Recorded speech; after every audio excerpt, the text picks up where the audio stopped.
Okay, so I'm going to start by opening my catheter kit and setting everything up. I will first sit this in between the patient's legs, and I can use this outer cover as a trash can. And place it beside the patient's hips. Alright, and then I'm going to just open the this outer cover, making sure not to touch anything but the 1-inch border.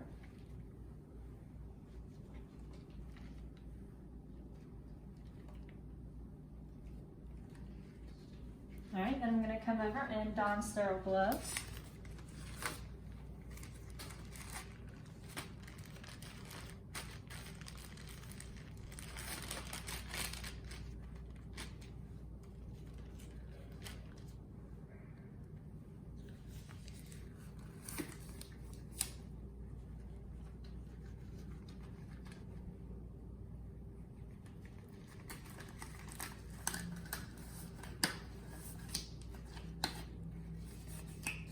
Alright, so then I'm going to come back over here. I'm going to take my sterile drape, make sure the shiny side is face down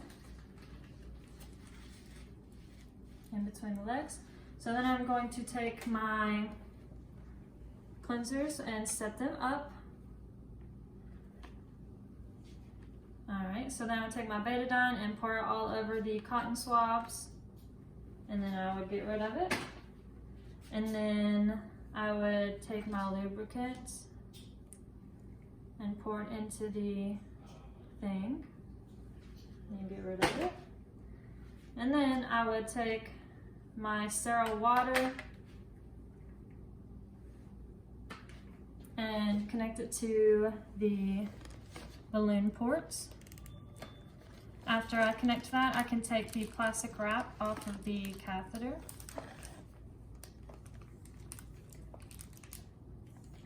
And get rid of it. Alright, and then I will lubricate the end of the catheter.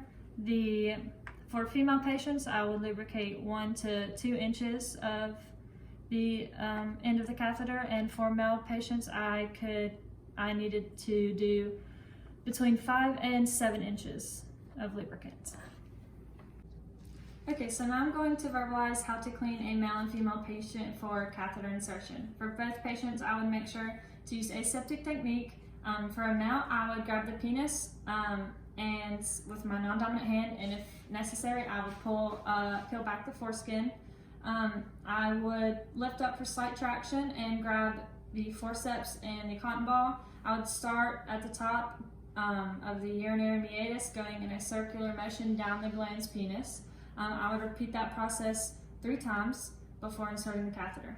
So then for the female patient, I would use my non-dominant hands, and I'm going to be cleaning around the urethra. I will grab my forceps again, and using a different cotton ball every time, I would open the labia, clean the farthest labia away from me first, going from top to bottom.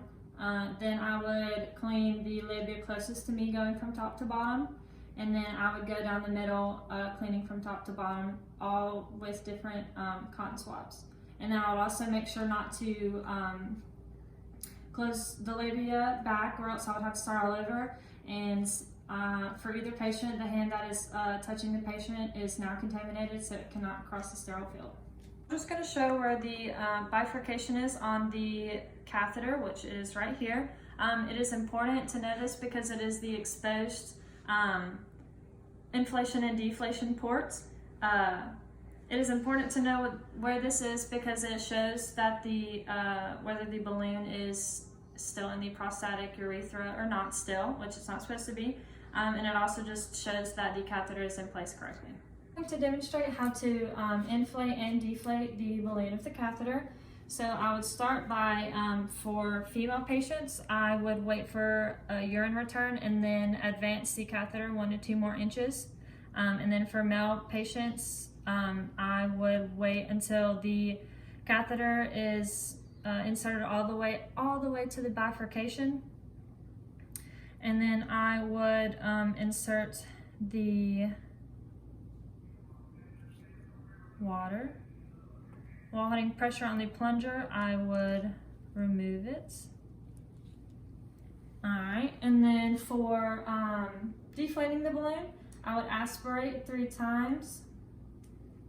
And then I would put about 0.5 milliliter of air back into it, connect it back, and allow for gravity to deflate the balloon.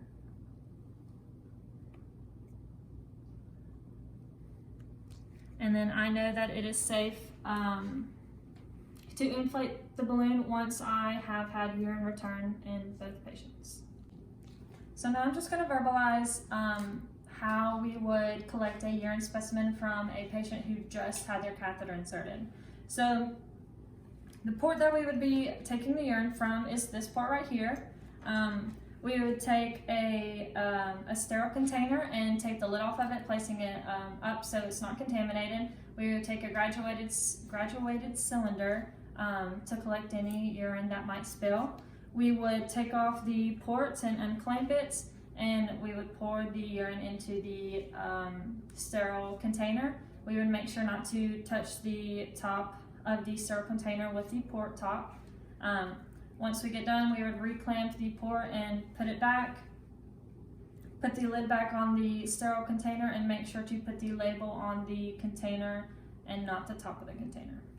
Right, so now I'm just going to verbalize how we would collect a urine specimen from a patient who had their catheter inserted yesterday.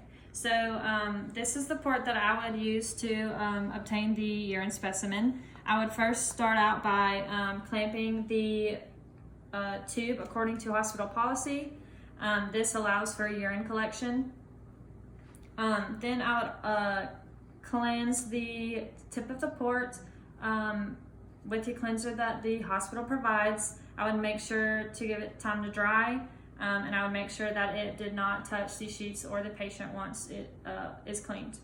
After that, I would take a Luer lock and use a Luer lock syringe to obtain the urine, and I would take that syringe and put the urine specimen into the sterile container, making sure that I did not touch the inside of the sterile container, and then I would also come back and make sure to unclamp the tube catheter. Okay, so now I'm going to demonstrate how to attach the stat lock to the catheter. So I would open the stat lock and attach it to the catheter like so. I would make sure to close it. I would clean the patient's skin as far as what it says on the stat lock, and then I would remove the adhesive and place the stat lock on the inner mid thigh of the patient, making sure that there's no tension on the catheter.